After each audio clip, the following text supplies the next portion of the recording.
Every Thursday you get a chance to meet a mayor somewhere across Melbourne and beyond. Today it's the turn of Stuart James. He is the Mayor of Monash City Council. Good morning, Stuart.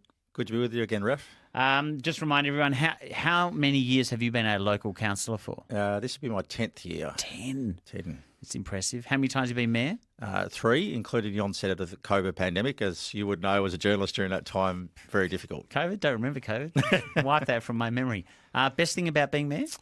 I ponder this all the time. There's a lot of good parts to being mayor, but I think genuinely it's getting the invitation to all the community events and meeting and seeing what goes on in the city, because I think as a councillor you're perhaps not open or you don't see those things that are happening, but as mayor you're invited to everything. So it's great to see what the community is doing. I won't ask you your favourite event. That's too hard. No. Worst thing about being mayor? The unfair criticism, I think, at times. And we're all open to criticism. You know, that makes us stronger. But sometimes, does it? Well, I think it does. Right. I think sometimes criticism challenges us and gets us to be better. But sometimes it's a bit unfair, especially when it comes to things like, I don't know, Vic Roads not mowing nature strips and things like that, and median strips, and council gets blamed for it. Or potholes, for example. We don't have any potholes, although I'm happy for your listener to point one out. You don't have any potholes. Well, that's a bold statement. I'm happy for a listener to point it out. But every time they do, and I question it, it's always a state road. Oh, okay, right. So there are no potholes in roads you control? Correct. Yep. Really, none? Well, not that I know of, and I'm happy to be challenged on that. Oh, gosh, there you go. That's a challenge. I'm not sure if the phone line's going to melt down. 1300 222 774 is the number. Oh, just on the petrol station, Michael's in East Doncaster. What'd you see, Michael? Yeah, so the report you had of the $3.30 near Shopping Town, That's right. But I've just gone to Tunstall Square, Donvale, and it's $2.07. Now, I must have gone through a portal in the fabric of time, which probably is around about Blackburn Road. Maybe it's around and I'm not sure. But, I'm living in the past. Right. So you went from $3.30 to $2.09 in what, a space of a few kilometres? $2.07 in a space of 5 kilometres. Wow. Okay. So it is at $3.30 that, wow, okay. I guess they're just testing the waters, or it might be a bit of a two-finger salute to the government. I don't know what it is. No, it's pretty amazing though. $3.30. Look, thank you for that. I asked that question because the government app has it lower than that, but it's within 30 minutes, so maybe that government app will change within the 30 minutes. Stuart James is the Mayor of Monash City Council. What is the biggest issue in the city of Monash right now? If you had to put something at the top of the list, what's the number one issue? Well, I haven't got enough time to talk about all the issues. Look, the housing and planning reform is obviously the biggest, but I'm absolutely positive that's been done to death by previous mayors that have come through here. The biggest thing that's happening for us outside of that at the moment is probably the fourth bin, or the glass recycling bin. So we're one of 36 councils, which is around about half the councils in the state, that are saying to the government, well, no, you legislated this for a good reason in 2018 when China sort of stopped taking recycling. You put that in place then, since you've introduced the container deposit scheme, and that has been outstanding. And we now, some residents complain about it, but we now have residents going through other people's bins to grab that stuff out and go and get the refund. So we argue that you should increase the container deposit scheme to include wine bottles and the larger bottles.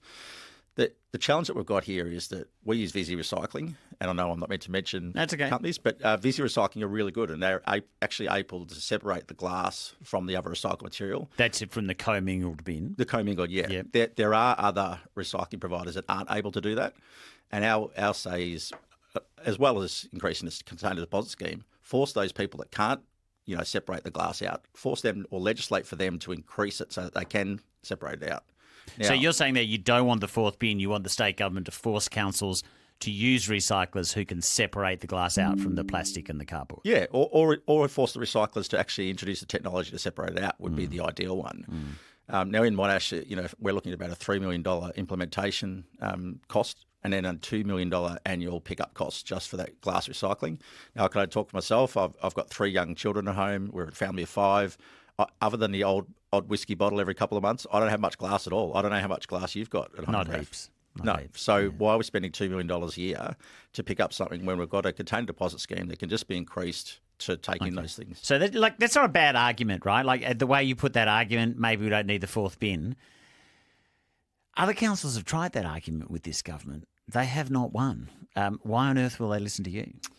It's a good question. Well, there's 36 of us. It's a great question. I don't have an answer for you because we just keep hitting brick walls. But I think, and I reflect on myself as a politician, sometimes you need to look at things and go, we did this with the best of intent.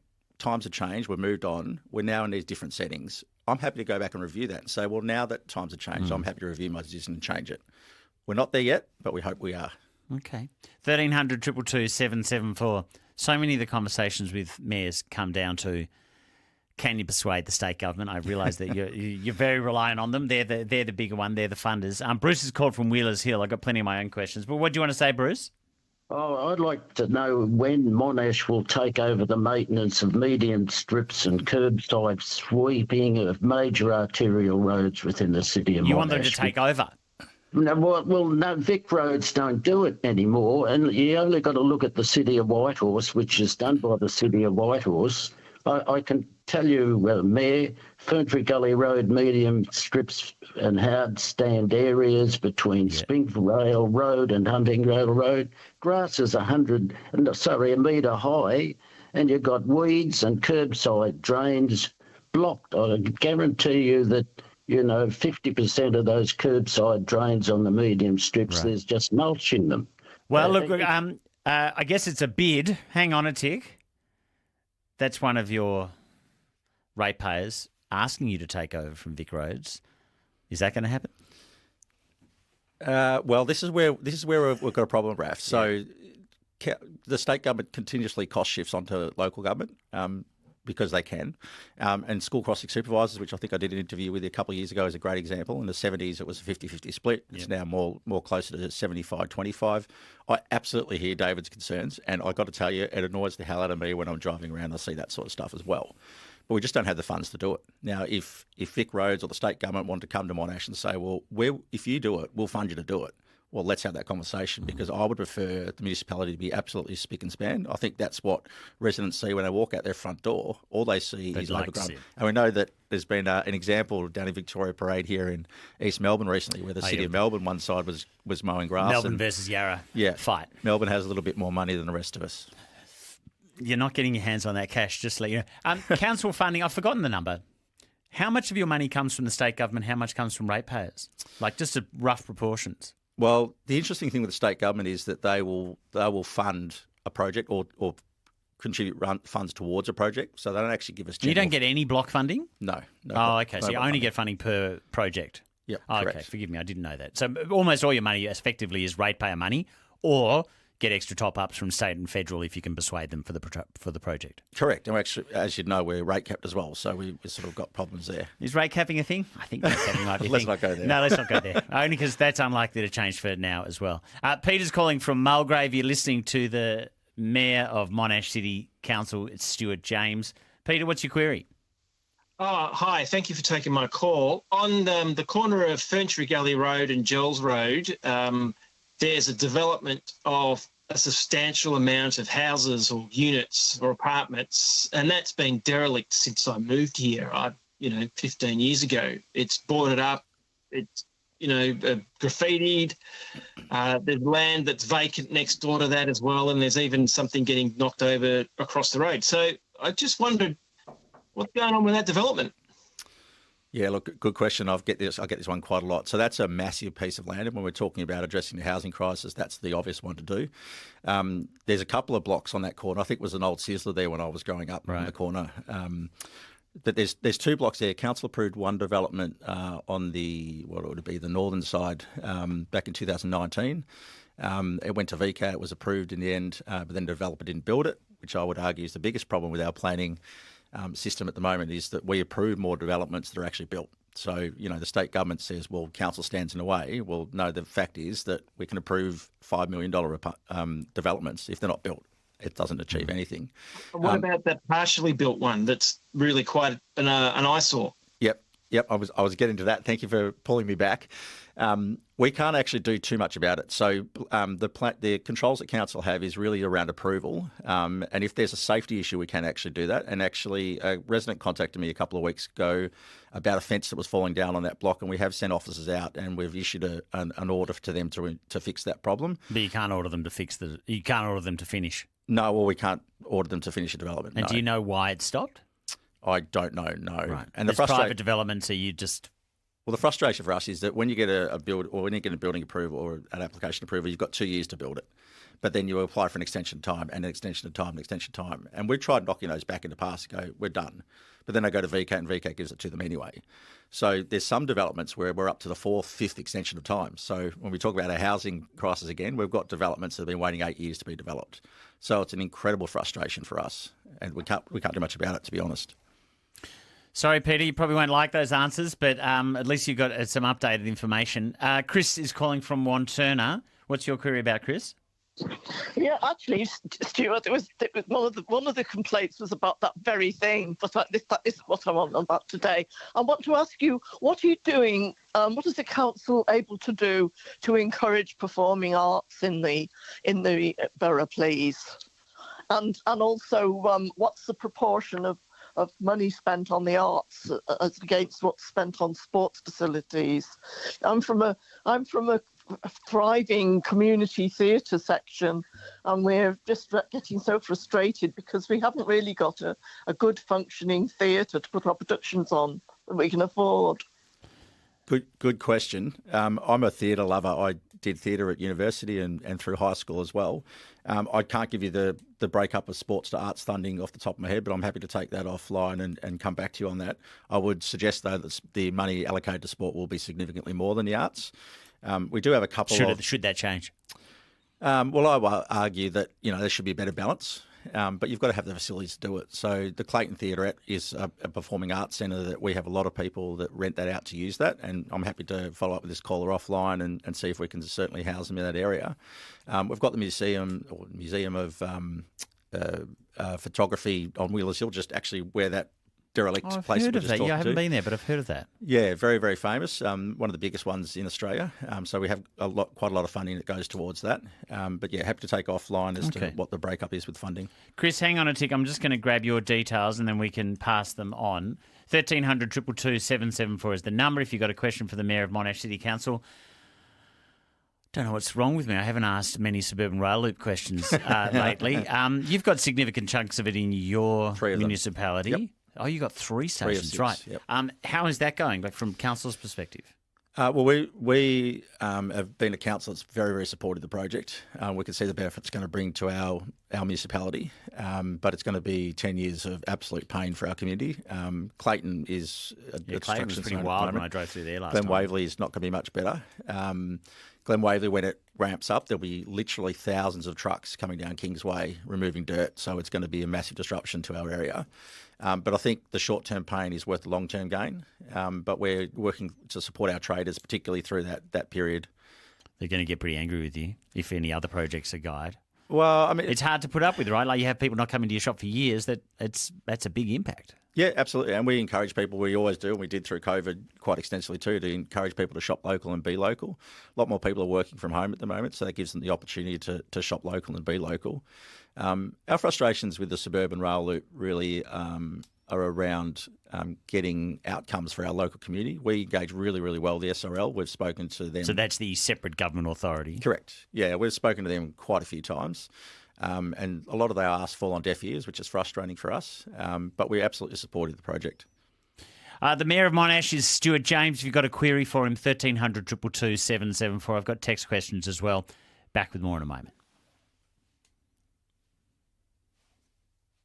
Exciting, rule-breaking, shaping who we are. When the song was released, it was banned. Inspiring arts in When the War is Over, Take 5 with Zan and Rowe, and the new season of The Piano. It's fabulous. Creativity and so much more on ABC iView.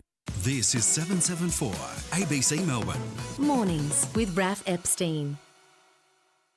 John is calling from Mount Waverley for a question about what's going on in the city of Monash. What is it, John? Good morning, Mayor. I live near the Valley Reserve. I have native animals nesting on my property, and they're subject to predation by foxes.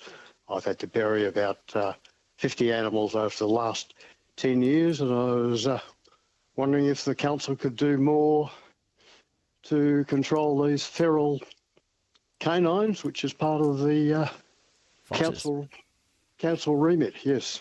Can you do more on foxes?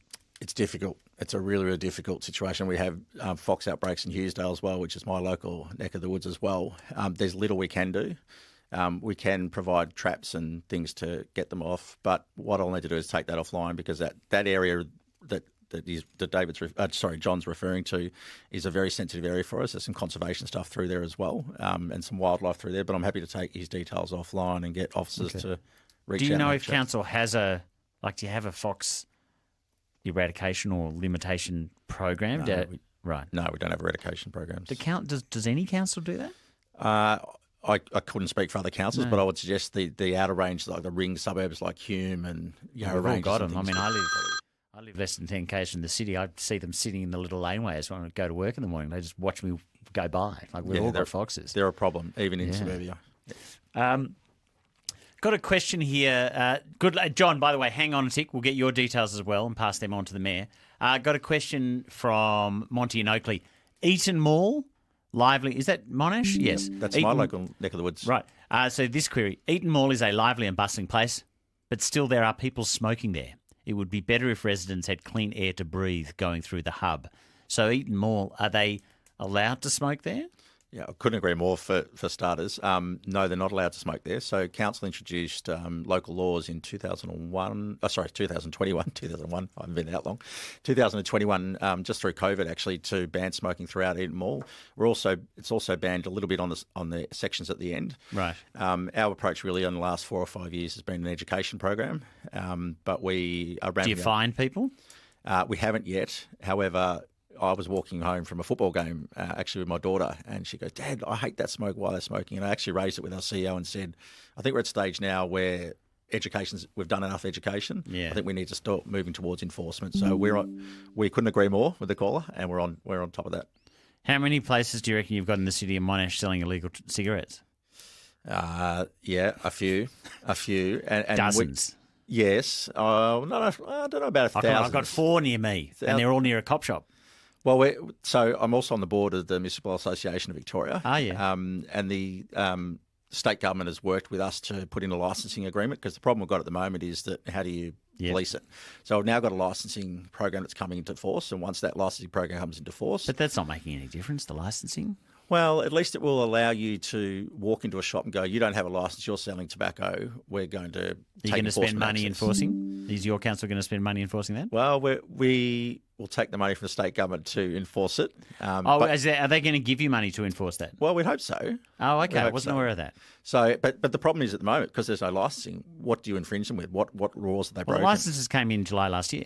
Yes. Yep, but we haven't got a body to oversee it, which is now being established. Okay. I know. They are literally around the corner. They are over the road from the police station near me. They moved to a better shop near me when the licensing scheme got introduced. Anyway, let's return to affairs in the city of Monash. Adrian's got a query in Mulgrave. We've got a few minutes before the news. What do you want to ask, Adrian? Yeah, hi, Raph. It's Adrian from Mulgrave. Look, well, I guess a bit of a comment. In Mulgrave, there's a lot of dual occupancy housing going up, so yards are getting smaller. And also in our little block, there's a lot of underutilised park space, like parks that really haven't been used. There's a few trees in them and they're a bit shabby and tired. I guess, what sort of programs are in place to utilise that park space to make it more resident friendly, to get people coming out? I've seen some playgrounds have been put in space, but one thing that we've been starting here in Whitehaven Crescent is a bit of a community garden. All right. We've started that since COVID, and it's really been a case of build it and they will come. And it's, the enhancement of the underutilised space has been good. So you'd like a bit of council support to do more things like that? Absolutely, yeah. So certainly sports and recs gets a lot of funding. Yeah. I'm going to cut you off there, Adrian, because I want to give him time to respond before the news, Mayor. Yeah, a passion of mine as a father of 3 young children. So we've got a playground strategy that we put in place. We're just in our second one, actually, over the next 5 years. I'm not sure where Whitehaven Crescent is particularly, but I'll find that out. We've also introduced open space contributions from developers and raised that to 8%. So that's just come in now.